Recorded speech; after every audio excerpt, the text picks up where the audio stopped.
एक घर में चार भाई रहते हैं, आपस में बनती नहीं, आपस में मोहब्बत नहीं। मियाँ बीवी के अंदर जो प्यार पहले था वो प्यार अब नजर नहीं आता।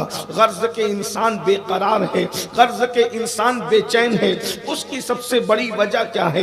एक बात याद रखना, जब इंसान की रोजी कम होती है तो इंसान कहता है मुझ पर किसी ने कुछ कर दिया है।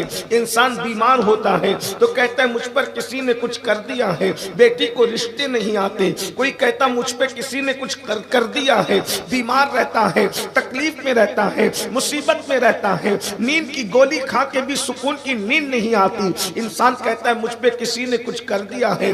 आप पर किसने क्या किया है ये तो बाबा लोग बताएंगे, लेकिन अल्लाह जो बता रहा है मैं वो आपके सामने रखना चाहता हूँ। सुकून की नींद क्यों नहीं आती? बीमारियां क्यों है? बच्चे नाफरमान क्यों है? घरों से अमान क्यों उठ चुकी है? घरों से बरकतें क्यों उठ चुकी है? रहमतें क्यों उठ चुकी है? तो कुरान एक ही बात करता है, जो कुछ भी तुम पर मुसीबतें हैं, मुसीबतों की वजह क्या है? किसी ने कुछ कर दिया है इसीलिए मुसीबत है। तो अल्लाह फरमाता है वमा असाबकुम मिन मुसीबतिन फबिमा कसबत ऐदीकुम, कि तुम पर जो भी मुसीबत आती है वो तुम्हारे गुनाहों की वजह से आती है। इंसान गुनाह करता है, मुसीबतों में मुब्तला होता है। इंसान गुनाह करता है, मुसीबतों के अंदर मुब्तला होता है। याद रखना, अच्छी तरह याद रखना, इंसान को अगर ठोकर भी लगती है, तुम्हारे और मेरे सच्चे रसूल ने फरमाया इंसान को अगर ठोकर भी लगती है उसके गुनाह की वजह से लगती है। इंसान का चिराग भी बुझता है उसके गुनाह की वजह से बुझता है।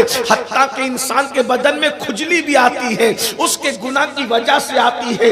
आंख फड़कती है उसके गुनाह की वजह से फड़कती है। सवारी उसकी मुवाफिकत नहीं करती उसके गुनाह की वजह से ऐसा होता है। औलाद बाकी होती है।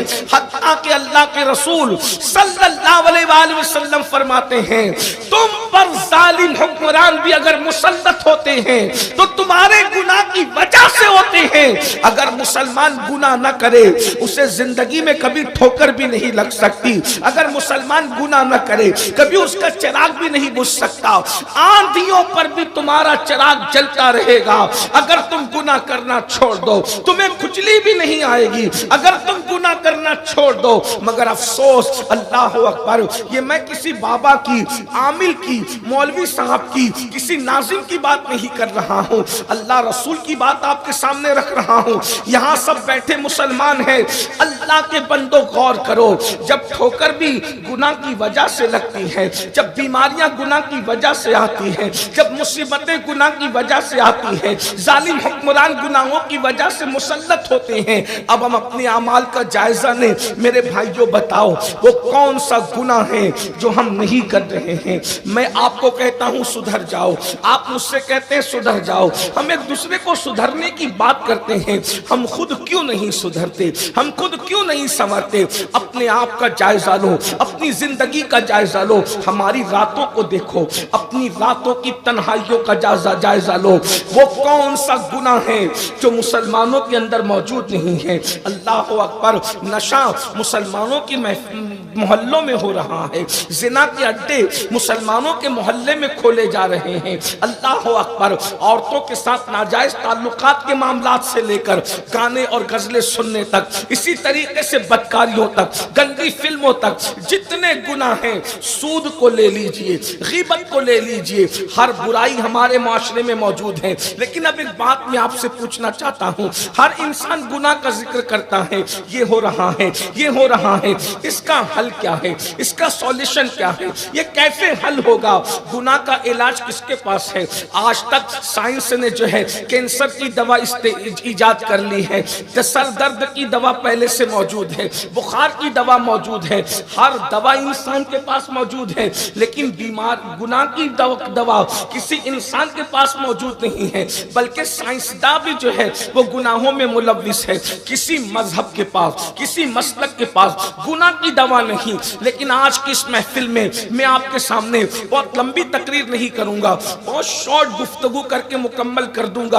आप बहुत अच्छे से सुन रहे हैं, लेकिन अपने दिल में बिठाना, आज मैं गुनाहों का इलाज लेकर के आया हूँ, गुनाह की दवा लेकर के आया हूँ। गुनाह से कैसे बचा जा सकता है?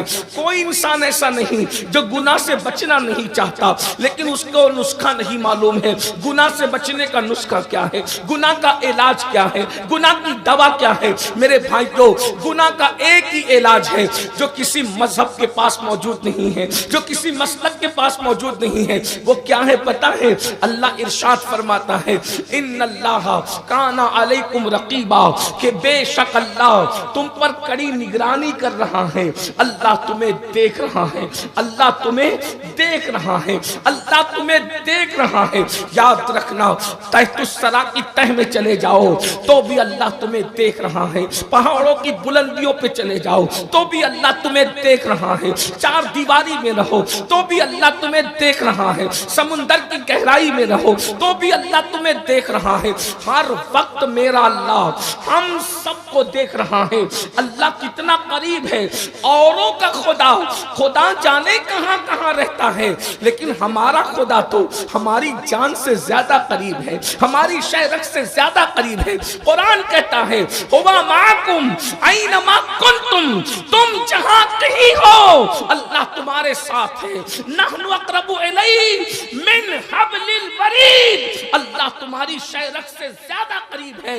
अब मैं मुसलमानों से पूछना चाहता हूं, जब तुम्हारा ईमान है कि अल्लाह देख रहा है, तो फिर तुम गुनाह कैसे करते हो? क्या तुम अल्लाह की इज्जत नहीं करते? क्या तुम अल्लाह की कद्र नहीं करते? क्या तुम अल्लाह से मोहब्बत नहीं करते? एक बात आपसे पूछना चाहता हूं, अगर अब्बा देखे तो हम अब्बा के सामने सिगरेट नहीं पीते, और अल्लाह देखे तो लोग जिना कैसे करते? अल्लाह देखे लोग सूद कैसे खाते? सूद, ब्याज, इंटरेस्ट लोग कैसे खाते हैं? जिसको पता है वो जानता है, जिसको नहीं पता इस्लाही मुआशरा की इस महफिल से जान ले कि अल्लाह के रसूल सल्लल्लाहु अलैहि वसल्लम ने फरमाया कि सूद खाने वाला और काबे में जिना करने वाला दोनों बराबर बराबर है। अल्लाह के रसूल सल्लल्लाहु अलैहि वसल्लम ने इरशाद फरमाया, जिसने सूद का एक लुकमा खाया गोया उसने अपनी मां के साथ 36 मरतबा जिना किया। सूवर खाने से भी ज्यादा बुरा, खिंजीर और सूवर खाने से ज्यादा बुरा अगर कोई अमल है तो वो सूद खाना है। लोग सूवर से तो नफरत करते हैं, सूद से नफरत क्यों नहीं करते? जबकि सूवर से बड़ा जुर्म सूद खाना है। आज सूद के धंधे मुसलमानों में आम हो रहे हैं। लाख रुपया ले जाओ, 1,10,000 लेकर आओ, लाख रुपया ले जाओ, 1.25 लाख लेकर आओ, और आप हैं कि आप भी सूद से पैसा लेते हो और कहते हो मौलाना बहुत मजबूरी आ गई थी कि बेटी की शादी करना थी। याद रखना, तुम अपनी गुर्बत का झांसा और मजबूरी पेश करके सूद नहीं ले सकते, क्योंकि अल्लाह के रसूल सल्लल्लाहु अलैहि वसल्लम ने फरमाया, जितना बड़ा सूद खाने वाला है उतना ही बड़ा मुजरिम सूद देने वाला भी है। तो बाप देख रहा है तो हम बाप के सामने गुनाह नहीं करते, अल्लाह देख रहा है फिर गुनाह कैसे करते? हजरत नसीर मिल्लत मौजूद है, अगर ये देख रहे हो तो आप इनके सामने हाथ बांध कर खड़े होते, हाथ छोड़कर खड़े नहीं होते, क्योंकि अदब करते हो। तो नसीर मिल्लत देख रहे हो, सदुल अफाजिल का शहजादा देख रहा हो, तो हम इतने एहतियात से रहते हैं। अल्लाह देख रहा है, हमारी एहतियात कहां जाती है? जगह जगह पर आजकल लिखा रहता है कि आप सीसीटीवी कैमरे की जद में हैं। मैं आपसे पूछना चाहता हूं, जब हम देखते हैं कि सीसीटीवी कैमरे की जद में है तो हम गुटखा अगर मुंह में हो तो थूकते नहीं, अगर पान मुंह में हो तो थूकते नहीं, सीसीटीवी कैमरे की जद में हो तो गुटखा नहीं थूक रहे हो, पान नहीं थूक रहे हो, और अल्लाह देख रहा है तो कितने गंदे गंदे काम कर रहे हो। अपने मोबाइल का जायजा तो लो कि मोबाइल में कितनी गंदगी भर रखी है। ये मुश्किल पासवर्ड जो है तुम अपनी माँ से छुपा सकते हो, अपने बाप से छुपा सकते हो, अपनी बीवी से छुपा सकते हो, अपने बच्चों से छुपा सकते हो। मुश्किल पासवर्ड के जरिए से ये गंदी फिल्में और मोबाइल की गंदगी क्या तुम अल्लाह से भी छुपा सकते हो? अल्लाह ताला तुमसे शिकायत कर रहा है। अल्लाह कहता है जब तुम पीर को देख करके गुनाह नहीं करते, अब्बा को देखकर गुनाह नहीं करते, माशरे को देख के गुनाह नहीं करते। मैंने तो तजर्बा किया मेरे भाई कि अगर हम लोगों के साथ कोई नौजवान खाना खाने बैठता है तो बहुत तेज की भूख लगने के बाद भी वो बड़ा लुकमा जो घर में खाता है वो बड़ा लुकमा हम लोगों के साथ बैठकर या इज्जतदार लोगों के साथ बैठ के नहीं खाता, छोटे छोटे लुकमे खाता है। हजरत क्या कहेंगे? अगर मैं बड़ा लुकमा खाऊंगा तो हजरत क्या कहेंगे? बड़ा लुकमा खाऊंगा तो फिर साहब क्या कहेंगे? मैं आपसे पूछना चाहता हूँ, अल्लाह की जित उतनी इज्जत नहीं करता जितनी पीर साहब की करता है। अल्लाह की उतनी इज्जत नहीं करता जितनी बाप की करता है। अल्लाह की उतनी इज्जत नहीं करता जितनी सियासी लीडरों की करता है। मैं बात अब आपके सामने बहुत रख रहा हूँ, जरा तवज्जो करना, मेरी बात को महसूस करना। मैं कोई मुकर्रिर आदमी नहीं हूँ, सिर्फ अपने दिल का दर्द आपके सामने रखने के लिए आया हो। मेरी गुफ्तगू को सुनने से ज्यादा सब महसूस करो। मेरी माएँ और बहनें भी मौजूद हैं, वो भी महसूस करें। जरा तवज्जो तो करो, बड़ा गौर तो करो। सियासी लीडरों की महफिल में 4 रोटी की भूख लगी है, 2 खा के उठ जाते हो। क्यों? अगर मैं ज्यादा खाऊंगा तो पता नहीं ये लोग क्या कहेंगे। मेरे भाई, सियासी लीडरों का ख्याल, पीर साहब का ख्याल, मौलाना का ख्याल, सीसीटीवी कैमरे का ख्याल, अपने जैसे इंसान देख रहे हैं तो तू उनका ख्याल कर रहा है, और अल्लाह देख रहा है। अल्लाह को देखने के, अल्लाह के देखने के बावजूद तू इतने सारे गुनाह करता है। मैं किस किस गुनाह का तस्करा करूं? नशा मेरे भाई तू करे, झूठ मेरे भाई तू बोले, 250 रुपये 200 रुपए का सौदा बेचने के लिए, चप्पल और सब्जी बेचने के लिए तू अल्लाह की झूठी कसम खा लेता है। तो अल्लाह तुझसे क्या शिकायत करता है पता है? वमा क़दरुल्लाह हक़्क़ क़द्री, कि तूने अपने अल्लाह की वो इज्जत नहीं की जैसा कि इज्जत करने का हक था।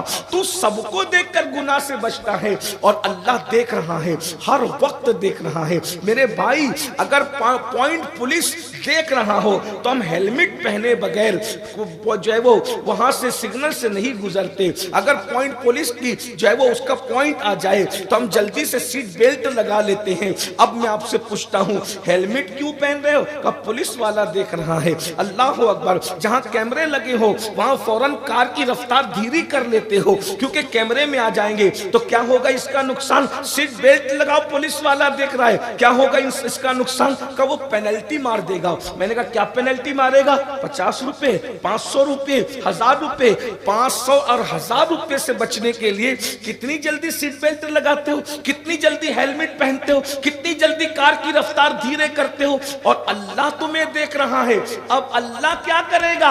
अब उसको सुनो, याद रखना, पुलिस वो नहीं कर सकता, अपने जैसा इंसान वो नहीं कर सकता जो अल्लाह करता है। जब तुम दुनिया का कानून तोड़ते हो तो दुनिया तुम्हें सजा देती है, मगर दुनिया की सजा परमानेंट नहीं होती। दुनिया की सजा रिश्वत लेकर भी छोड़ खत्म हो जाती है, तो दुनिया की सजा किसी का सोर्स पेश करो तो भी खत्म हो जाती है। मगर अब आओ, गुनाह पर दिलेर इंसानों, गुनाह पर दिलेर इंसानों, खुदा के देखने के बाद भी गुनाह करने वालों, मेरा अल्लाह इरशाद फरमाता है, इन्ना बत्शा रब्बिका लशदीद, तेरे रब की पकड़ बड़ी सख्त है। दुनिया का पुलिस कानून टूटने पर पेनल्टी लगाता है, और अल्लाह के देखने के बावजूद अगर तू गुनाह करेगा तो अल्लाह तुझे गुनाह की सजा देगा, और वो पकड़ करेगा, और उसकी पकड़ कितनी सख्त है। जाओ मिस्र के म्यूजियम में, दौलत के नशे में जिसने खुदा के गजब को चैलेंज किया, उसकी लाश हजारों साल से पुकार पुकार कर कह रही है कि जो खुदा के गजब को चैलेंज करता है अल्लाह उसको कब्र से भी महरूम कर देता है, अल्लाह उसको कफन से भी महरूम कर देता है। लावारिस लाशों को तो कफन मिलता है, मगर फिरौन की लाश आज भी कब्र और कफन के लिए तरस रही है। इतना बड़ा बादशाह जिसने 500 साल तक की हुकूमत की। 5 साल हुकूमत करके लोग इतराते हैं, उसने 500 साल हुकूमत की, लेकिन उसको न कफन मिला न कब्र मिली। मिस्र की म्यूजियम के अंदर पड़ा हुआ लोगों के लिए इबरत बना हुआ है। आज तुम जवानी के नशे में गुनाह करते हो, आज तुम दौलत के नशे में गुनाह करते हो। सुन लो, मेरा अल्लाह गूंगा बहरा और मजबूर नहीं है, वो ताकत वाला है, ताकत वाला। अगर देना जानता है तो छीनना भी जानता है। जवानी के नशे में गुनाह करोगे तो अल्लाह तुम पर इतना दर्दनाक बुढ़ापा मुसल्लत करेगा। मैं बद्दुआ के तौर पे नहीं कह रहा हूं, मैं हदीस की रोशनी में आपके सामने बयान कर रहा हूं। अल्लाह मेरी कौम को बद्दुआ से बचाए, लेकिन ये हकीकत है, हदीस का फरमान है। अगर तुम जवानी में गुनाह करोगे, जाकर के उन बुढ़ों से पूछो जो आज भीख मांगते हैं तो उनको भीख नहीं मिलती। जाके उन बुढ़ों से पूछो, पोतों को बुलाते तो पोते नहीं आते। जाके उन बुढ़ों से पूछो, नवासों को बुलाते तो नवासे नहीं आते। वो रातों को बिस्तर में छुप छुप के रोते हैं कि जवानी में पाप किए थे तो अल्लाह ने इतना दर्दनाक बुढ़ापा मुसल्लत किया कि कोई पूछने वाला नहीं। आप क्या समझते हैं? इंसान जब गुनाह करके भूल जाता है तो अल्लाह उसको गुनाह की सजा देता है। मैं आपके सामने कुछ गुनाह रखता हूं, उसके बाद बात खत्म करता हूं। आज के नौजवान लड़के नशे में डूब रहे हैं। भंग का नशा, चरस का नशा, गोलियों का नशा, इंजेक्शन का नशा, अलग अलग नशा, और मुस्लिम माशरे में नशे को प्रमोट किया जा रहा है। और ये नशा क्या है पता है? अल्लाह के रसूल सल्लल्लाहु अलैहि वसल्लम फरमाते हैं, जिसने शराब का एक घूंट पिया और बगैर तौबा के मर गया तो जब वो कयामत के दिन अपनी कब्र से उठेगा, उसका चेहरा या तो सूअर की तरह होगा या तो बंदर की तरह होगा। एक घूंट जिसने नशे का किया, एक मर्तबा जिसने नशा किया, आज वो मेरी कौम का जवान जिसको देख करके लोग ईमान लाते थे, जिसको देख करके लोगों की जिंदगियां बदल जाती थी, आज वो नौजवान लड़के नशे में। और दूसरी चीज, हंसने की बात नहीं, लेकिन एक बात कहूंगा, 80% नौजवान लड़के और लड़कियां फिल्में देखकर, सीरियल देखकर, नाविलें पढ़कर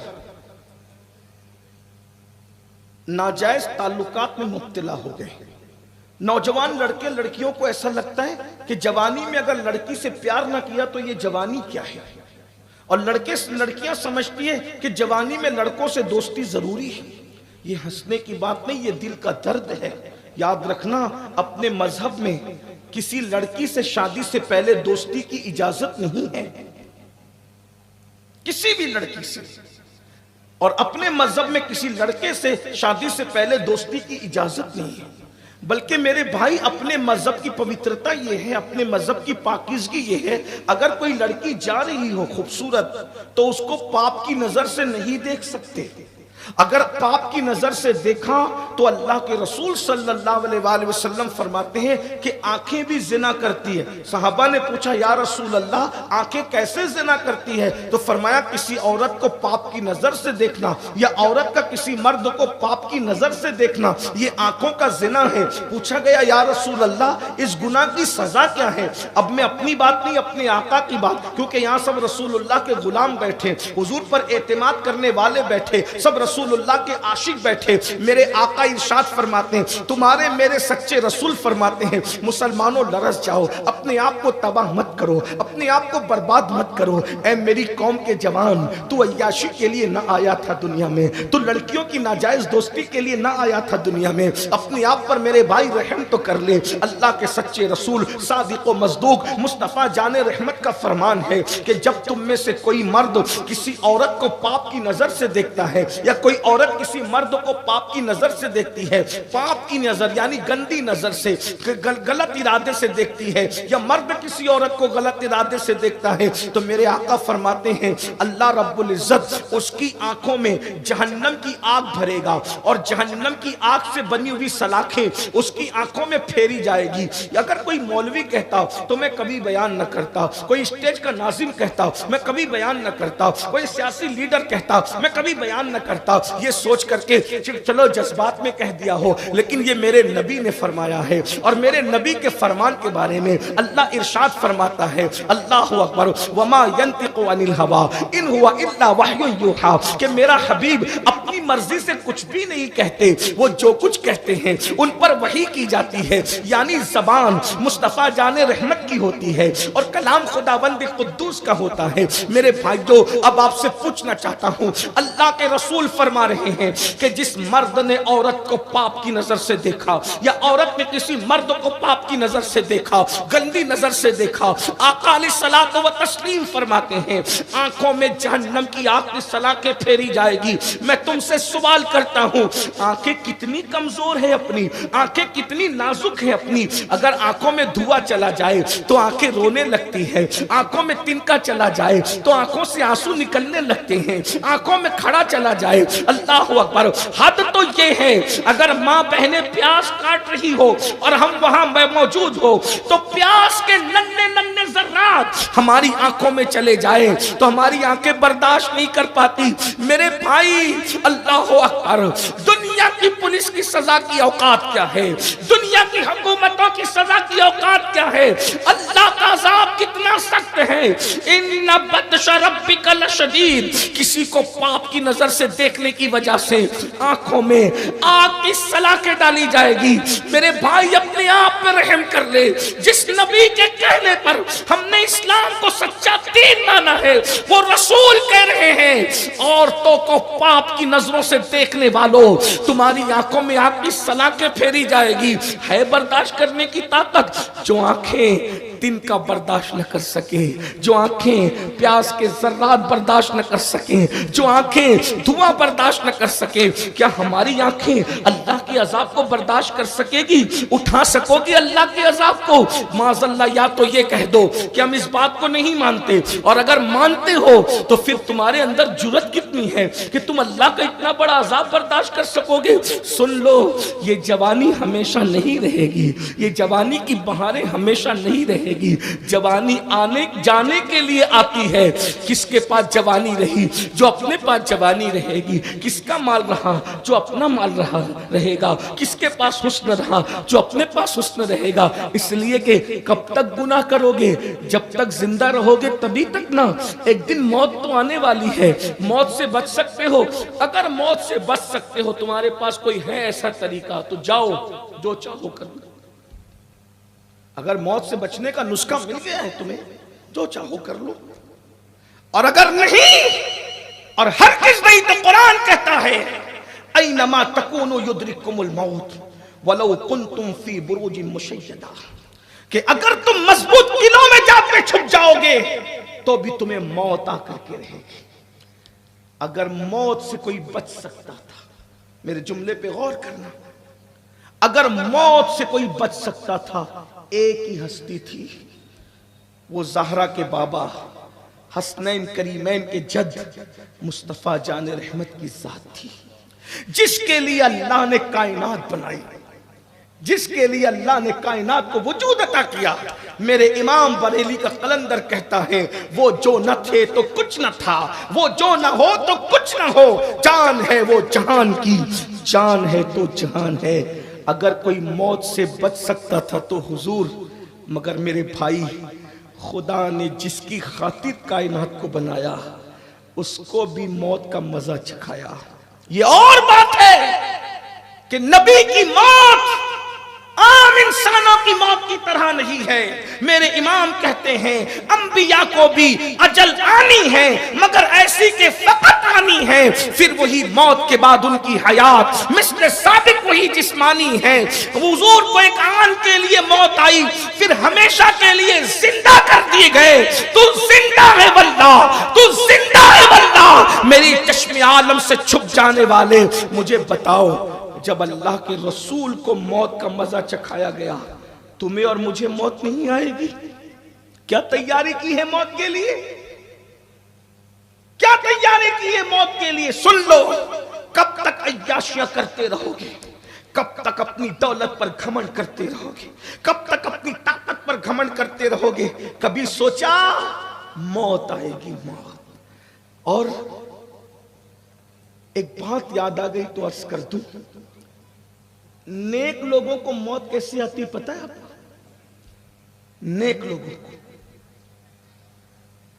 नेक लोगों को मौत के वक्त कितनी तकलीफ होती है तुम्हें बताऊं? उससे अंदाजा करना फिर हम कैसे मरेंगे। हमारे अकीदे में, अहले सुन्नत के अकीदे में, जैसे जन्नत का होना यकीनी है वैसे सहाबा का जन्नती होना यकीनी है। हर सहाबी जन्नती, हर सहाबी जन्नती, अलग उन्वान है। बस इतनी सी बात। फकी अबू लैस समरकंदी रहमतुल्लाह अलैह अपनी किताब तंबीहुल गाफिलीन में लिखते हैं, नबियों के बाद सबसे बेहतरीन जमात सहाबा। सहाबा से अफजल अंबिया के बाद कोई नहीं। अंबिया किराम के बाद सबसे अफजल तरीन जमात सहाबा है। अगवास, अक्ताब, कलंदर, औलिया सब उनके कदमों में है। इतना समझ लो। उनका जन्नती होना मैंने बयान कर दिया। फकीर लिखते हैं, ध्यान से सुनना अपने हाल पे, क्योंकि ये जलसे हंसी मजाक के लिए नहीं। अगर आप इस नियत से आए हैं कि चलो अमीनुल कादरी आ रहा है, सैयद आ रहा है, वो भी हमें हंसाएगा, तो मैं कोई कॉमेडियन नहीं। आपको हंसना है टीवी चैनल पे जाओ। अगर आप ये सोचते हो कि मैं आपके जलसे में आके ये कहूंगा कि इन हजरत को देखो जन्नत में जाओ, इन हजरत को देखो जन्नत में जाओ, तो मैं आपके साथ फराड करने नहीं आया। क्योंकि मेरा नजरिया यह है कि चेहरे दिखा के जन्नत बांटना जलसों में ये कौम के साथ धोखा है। क्योंकि जिनके चेहरे दिखा के तुम जन्नत बांट रहे हो, उसके जन्नती होने की तुम्हारे पास कौन सी गारंटी और सनद है, क्या सबूत है? ये याद रखना। स्टेज पे बैठा हुआ हर आदमी भी जन्नत में नहीं जाएगा, बल्कि कभी ऐसा भी होगा कि स्टेज वाला फंस सकता है और खड़े रहने वाला उसके आगे जा सकता है। क्योंकि कुरान ने कहा फयगफिरु मन यशा, अल्लाह कहता है मैं जिसको चाहूंगा बख्शूंगा, और अल्लाह कहता है वयुअज़्ज़िबु मन यशा, जिसको चाहूंगा अजाब दूंगा। सुन लो, इस्लामी माशरा के जलसे में आने वालों, वो जिसको चाहेगा अजाब देगा, वो अल्लाह है, उससे कोई पूछ नहीं सकता। अगर वो चाहे तो नबी के बेटे को भी जहन्नम में डाल दे, उससे कोई नहीं पूछ सकता। वो चाहेगा तो नूह अलैहिस्सलाम जैसे पैगंबर के बेटे को वो जहन्नम में डालेगा, और वो चाहेगा तो असहाबे कहफ के कुत्ते को दूल्हा बनाकर जन्नत में दाखिल कर देगा। वो चाहे तो कुत्ता जन्नत में जाए, और वो चाहे तो नबी का बेटा जहन्नम में जाए। किस बला की मैं से है सरशार हम, दिन ढला होते नहीं होशियार हम। फजर की नमाजें बिस्तरों में तर्क करने वालों, जुहर की नमाजें दुकानों में तर्क करने वालों, और लड़कियों को पाप की नजर से देखने वालों, कानों में एयरफोन लगा के सुनने वालों, गंदी फिल्में नरम नरम गद्दों पे लेट कर देखने वालों, तुम कहते हो कि मैं गौस पाक का मुरीद हूं, मैं जन्नत में जाऊंगा, जब नबी का बेटा जहन्नम में जा सकता है। और तुम किस बला की में से कपड़े पकड़ने से कोई कादरी होता है? बताओ। बहुत माफी के साथ मैं आपको धोखा देने नहीं आया, क्योंकि तकरीर मेरा पेशा नहीं, ना मैं मुकर्रिर हूं। मैं तो सिर्फ दिल का दर्द लेकर आपके पास आया। हम तो ये भी जानते हैं कि जो बड़े लोग होते हैं ना, वो अल्लाह से ज्यादा डरते हैं। जो जितना बड़ा होगा वो अल्लाह से उतना ज्यादा डरेगा। यहाँ एक बात आ गई बीच में, तो अगर इजाजत दे तो मैं पेश कर दूं कि बड़े लोग कितना डरते थे। आप तो मुरीद हो ना गौस पाक के, और बेफिक्र हो, सूद खाऊंगा फिर भी जन्नत में जाऊंगा क्योंकि मैं गौस पाक का मुरीद हूं। हालांकि गौस पाक को कभी देखा, ख्वाब में भी नहीं देखा है ना। अल्लाह, आप मुझसे बेहतर गौस पाक के मुरीद हैं। मैं आपके मुरीद होने का इनकार नहीं कर रहा हूं, लेकिन आप इसी क्योंकि आपको बताया गया ना कि आपने मेरे हाथ में हाथ दे दिया, अब आप गौस पाक के मुरीद हो गए, गौस पाक जन्नत में ले जाएंगे। मैं गौस पाक के मुरीदों की बात नहीं कर रहा हूं। सूद खा रहे हो फिर भी जन्नत नहीं जाती, झूठ बोल रहे हो फिर भी जन्नत नहीं जाती, नशा कर रहे हो फिर भी जन्नत नहीं जाती, अपनी सालियों को तक लोग पाप की नजर से देखते हैं फिर भी लोगों की जन्नत नहीं जाती। गालिब ने कहा रिंद के रिंद रहे हाथ से जन्नत नहीं। कितनी को आपकी जन्नत कैसे यकीनी है कि जन्नत हाथ से नहीं जाती। आओ, मैं गौसे आजम के भी गौसे आजम का जिक्र करने लगा हूं, तो पता चलेगा आखिरत इतनी आसान नहीं है। अल्लाह की बारगाह का हिसाब किताब इतना आसान नहीं है। आपने कहा गौसे आजम कभी कोई गौसे आजम, मैंने कहा गौसे आजम कभी गौसे आजम है। उस गौसे आजम को दुनिया इमामुल अइम्मा सैयदना इमाम जाफर सादिक के नाम से जानती है, बल्कि ये इमाम आजम का भी इमाम है। जिसने इमाम आजम को इमाम आजम बनाया है उसको दुनिया इमाम जाफर सादिक के नाम से जानती है। जिसकी जूतियां इमाम आजम ने सीधी करके कहा अगर 2 साल जाफर सादिक की सोहबत के न होते तो नोमान हलाक हो गया।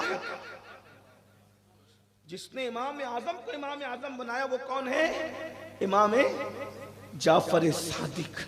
कौन है इमाम जाफर सादिक? उनके अब्बा इमाम बाकिर, उनके अब्बा जान इमाम ज़ैनुल आबिदीन, उनके अब्बा जान इमाम हुसैन, उनके अब्बा जान मौला अली। सुन्नियों के बच्चे बच्चे को जिसका शजरा याद है।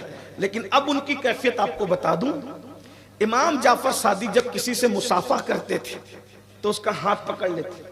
ये रिवायत दाता साहब ने लिखा है, दाता अली हुजवेरी रहमतुल्लाह अलैह ने, मैं उनके हवाले से पढ़ा। जब इमाम जाफर सादिक बादशाह किसी से मुसाफा करते थे तो उसका हाथ पकड़ लेते थे। अपना मुरीद शागिर्द जो भी मुसलमान होता उसका हाथ पकड़ते और हाथ पकड़ के क्या कहते पता है? मेरे भाई मुझसे वादा कर, अगर क़यामत के दिन अल्लाह तेरी बख्शिश और मग़फ़िरत कर देगा तो तू अल्लाह से मेरी सिफारिश करना कि अल्लाह जाफर सादिक को बख्श दे। कौन है? जिसने एक रात में 1000 रकअतें नमाज पढ़ी, जो गरीब नवाज के दादाओं का दादा है, जो गौस पाक के दादाओं का दादा है, नबी का बेटा, जिसके नसब में किसी को शक नहीं। सिया सुन्नी वहाबी हिंदू मुस्लिम सिख ईसाई सब उनको नबी का बेटा मानते हैं, सब उनके नसब को जानते हैं। और वो क्या कह रहे हैं? हाथ पकड़ के लोगों से अगर तेरी बख्शिश हो गई तो तू अल्लाह से मेरी सिफारिश कर देना कि अल्लाह जाफर सादिक को बख्श दे, और अगर मेरी बख्शिश हो गई तो मैं वादा करता हूं कि मैं तेरी सिफारिश करूंगा। तो लोगों ने वही कहना था जो हम आप कहते हैं। लोग कहते हैं हजरत आप तो सैयद हैं, आप तो सैयद हैं, नबी के बेटे हैं ना आप तो, हम आपकी क्या सिफारिश करेंगे? आपके नाना शाफ़ी यौमुन नुशूर है, आपकी दादी सैयदा फातिमा है, आपके दादा मौला अली है, आपके जद हसनैन करीमैन है।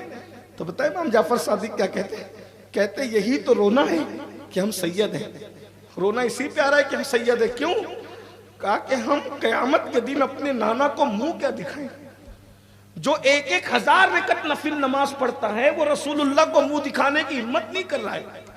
जो 700-800 रकअतें नमाज पढ़ रहा है, जो हर साल हज कर रहा है, वो हर साल हज करने वाला इमाम जाफर सादिक कह रहे कि मैं अपने नाना को मुंह दिखाने के काबिल नहीं। और ये सुन्नी अवाम मेरी है जो रोजाना दाढ़ी मुंडाकर गटरों में फिकवाते हैं, और जब मुकर्रिर कहता है कि कब्र में रसूलुल्लाह की ज़ियारत होगी तो नारे लगा के कहता है कि हम नबी के कदमों पे गिरेंगे और कदम पकड़ लेंगे और नहीं छोड़ेंगे। मेरे भाई, शायरी की दुनिया अलग है, हकीकत की कुरान हदीस की दुनिया अलग है। नबी के कदमों को क्या पकड़ पाएगा? अल्लाह करे पकड़ ले। लेकिन एक बात कहता हूँ, इमाम जाफर सादिक कह रहे कि मैं मेरे नाना का सामना कैसे करूँगा? कभी तसव्वुर किया कि मरने के बाद हुजूर कब्र में आएंगे तो मैं और तुम कैसे सामना करेंगे? क्योंकि रसूलुल्लाह बहुत नाजुक तबीयत रखते हैं। हुजूर बहुत रहमतुल लिल आलमीन सबके लिए है, रहमतुल लिल आलमीन सबके लिए है, लेकिन हुजूर गयूर अपनों के लिए। उनको तबीयत इतनी नाजुक है अपनों के लिए कि एक शख्स ने उनकी महफिल में डिकार ले ली, सिर्फ डिकार। तवज्जो करना, हालांकि उलमा से पूछो डिकार लेना कुछ हराम ना जायज। एक शख्स ने सिर्फ डिकार ले ली, हुजूर ने मुंह फेर लिया। कितनी नाजुक तबीयत है। हुजूर जिगर मुरादाबादी ने कहा था, इस उम्मत यासी से न मुंह फेर खुदाया, नाजुक है बहुत गैरत सुल्तान मदीना। अगर कोई डिकार ले ले हुजूर मुंह फेर लेते हैं। उम्मुल मोमिनीन सैयदा आयशा सिद्दीका ने एक दिन अपने घर के दीवारों पे पर्दे लटका दिए, हुजूर ने मुंह फेर के कहा, आयशा मैं तेरे घर में नहीं आऊंगा क्योंकि तूने दीवारों पे पर्दे लटका दिए। हम दीवारों को कपड़े पहनाने वाले लोग नहीं हैं, पर्दे दरवाजों पे खिड़की पे लगने चाहिए। दीवारों पे पर्दे लगाना ये काफिर और मुशरिकों का तरीका, अजमियों का तरीका है। क्या हराम था? बताओ, पूछो उलमा से फतवा लो, क्या दीवारों पे पर्दे लगाना हराम था? नहीं।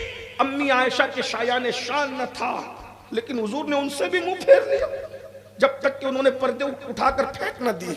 एक और बात कह दूं, शायद इसी पे बात पूरी कर लूं, जो कहने चला था उसका वक्त खत्म हो गया, लेकिन इस पे बात पूरी कर दूं, टाइम मेरा पूरा हुआ।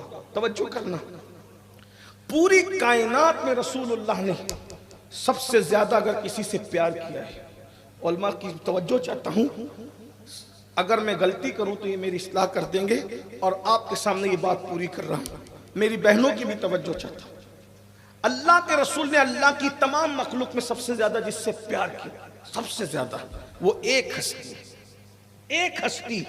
उस हस्ती को दुनिया सैयदा, तैयबा, ताहिरा, आबेदा, जाहिदा, राकिया, साजिदा, नकिया, तकिया, जकिया, उम्मे अबीहा, आलिमा, गैर मुअल्लिमा, उम्मुल हसनैन, मलके फिरदौस बरी, मलके जन्नत, मलके क़यामत, सैयदा फातिमतुज़ ज़हरा के नाम से जानती है। हुजूर ने जितना इनसे प्यार किया उतना किसी से प्यार नहीं किया, सबसे प्यार इनके बाद है, इनसे ज्यादा प्यार हुजूर ने नहीं किया। हुजूर ने कितना प्यार किया इनसे तुम्हें पता है मुसलमानों? अल्लाहु अकबर। अभी शाह साहब तशरीफ लाए, हम सब उठ करके खड़े हो गए, है ना?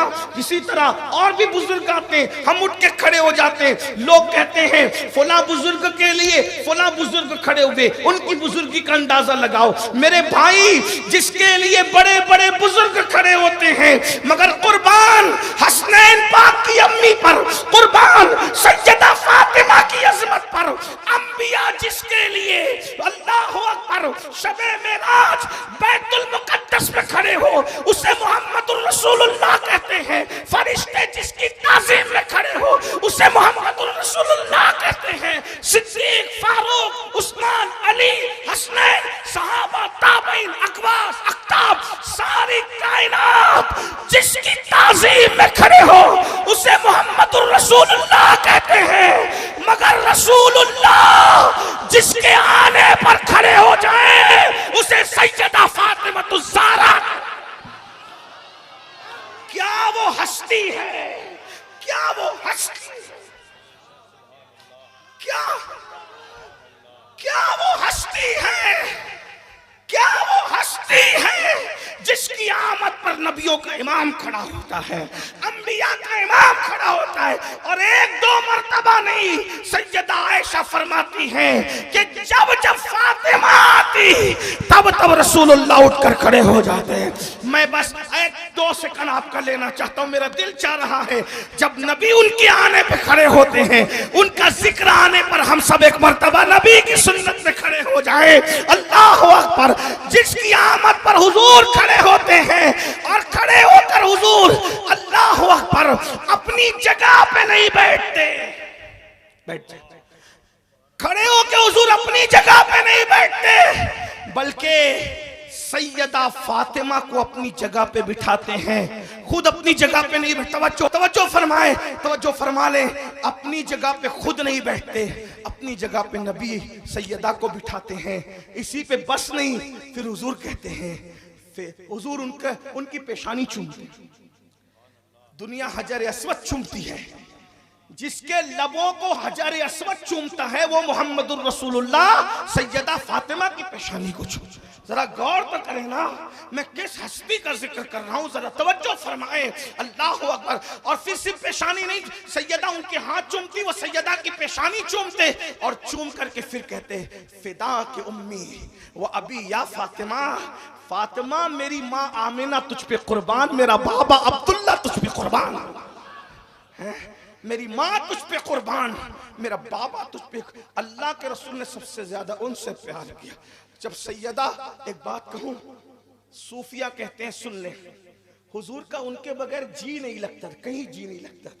सफर पे जाते थे तो सबसे आखिरी में उनसे मिलते थे, और सफर से आते थे तो सबसे पहले उनसे मिलते थे।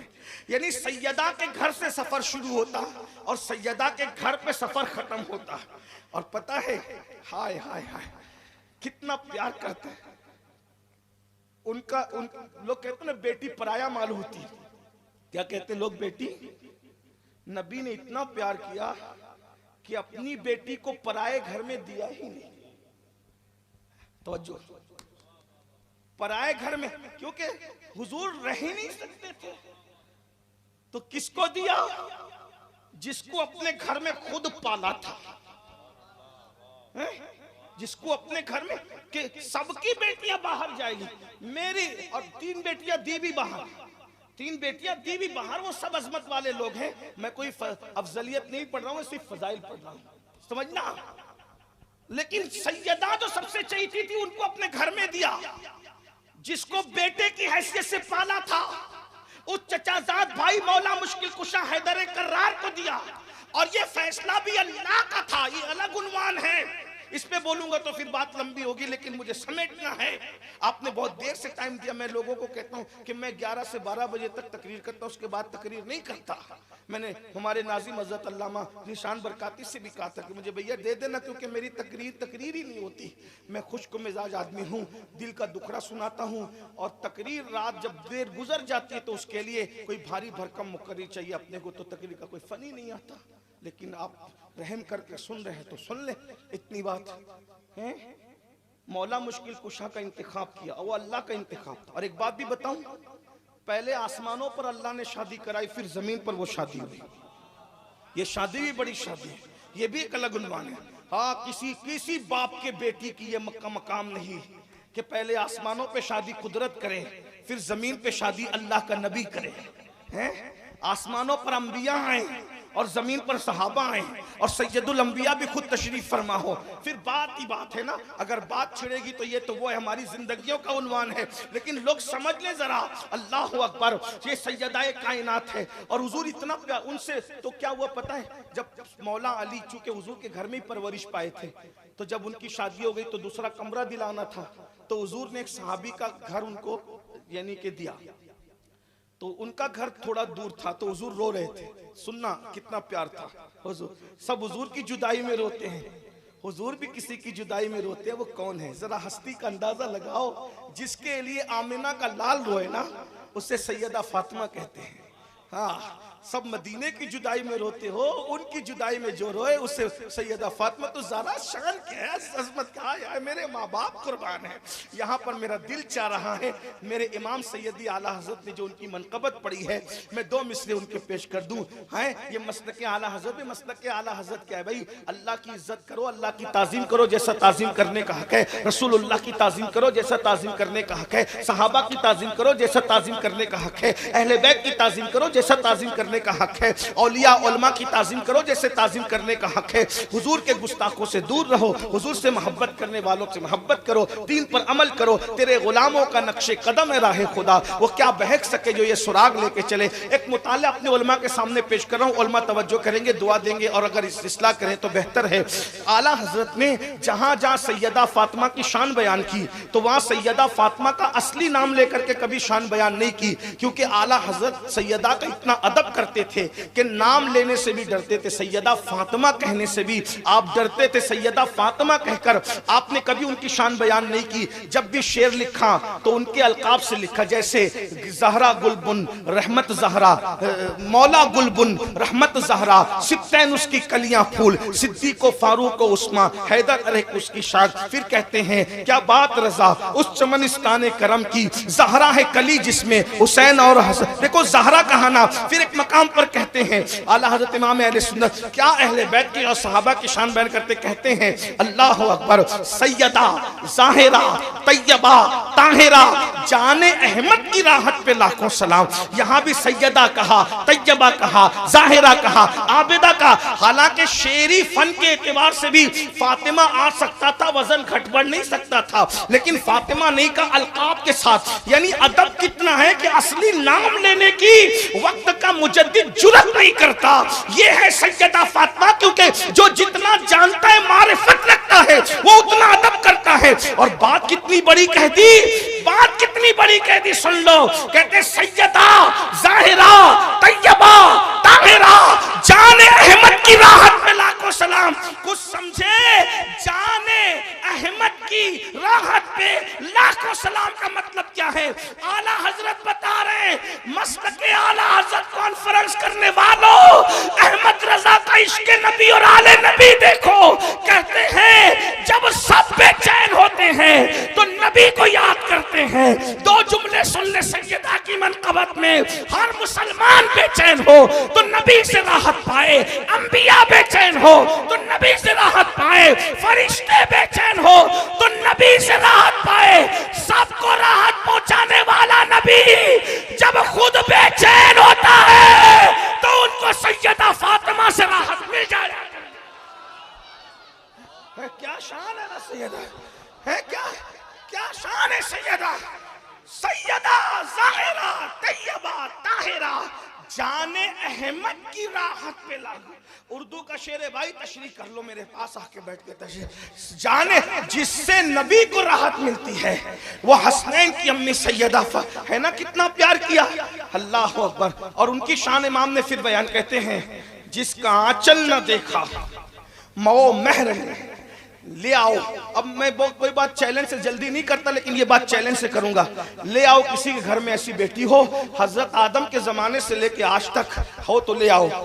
इमाम कहते हैं जिसके दुपट्टे को भी, नबी की बेटी का तकवा क्या था, जिसके दुपट्टे को भी चांद और सूरज ने नहीं देखा, मर्द ने नहीं, और सर को भी नहीं, बाल को भी नहीं, जो सर के ऊपर दुपट्टा रखती है ना सैयदा, उस दुपट्टे को किसी चांद और सूरज ने भी नहीं देखा। इमाम कह रहे हैं जिसका आंचल न देखा मो महर ने, उस रिदाए नजाहत पे लाखों सलाम। ये है सैयदा, सुभान अल्लाह, ये सैयदा है। अब जो दो मिसरे पढ़ना चाहता था वो पढ़ दूं। इमाम उनकी शान कहते हैं, देखो यहां भी नाम नहीं लिया, कहते हैं नूर। क्या कहते हैं?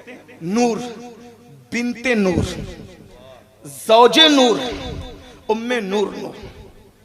शायद आप नहीं समझे, लखनऊ की किसी खानका में पढ़ता तो लोग चुप ना रहते, लेकिन कोई मसला नहीं है, मैं आपको समझाता हूँ। वैसे मैं भी बहुत पढ़ा लिखा नहीं हूँ, लेकिन बस बुजुर्गों से सुन लिया है तो मैं बता रहा हूँ।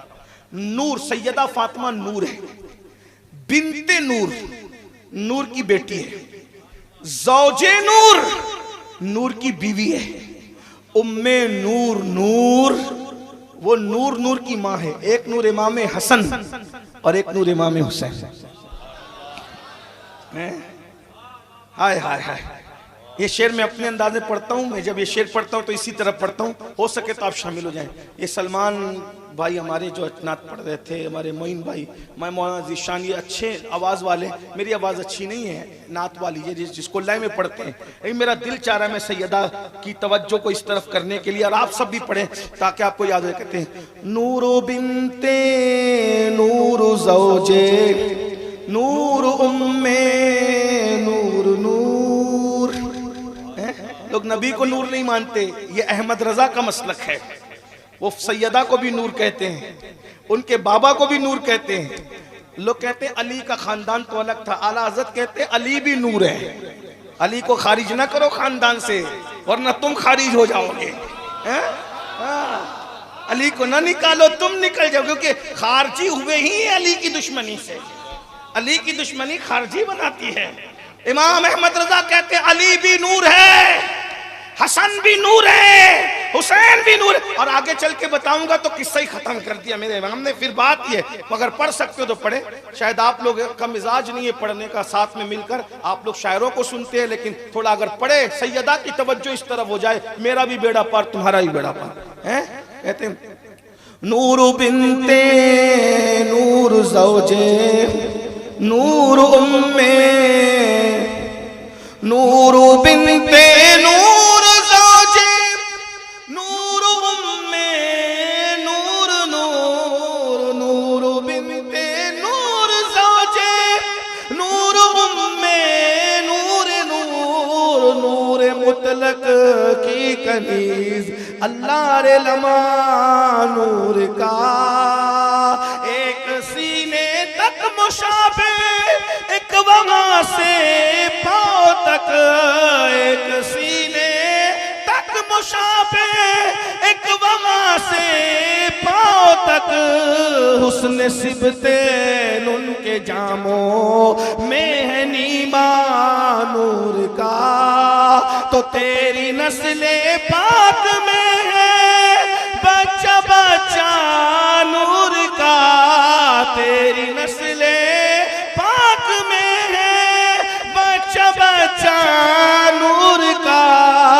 तू है ऐने,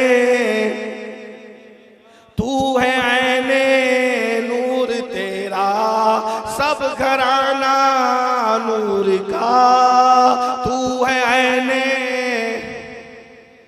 अंदाजा करो कितना प्यार किया रसूलुल्लाह ने कि जब सैयदा फातिमा ज़हरा मौला अली के घर चली गई, एक दिन रो रहे हैं।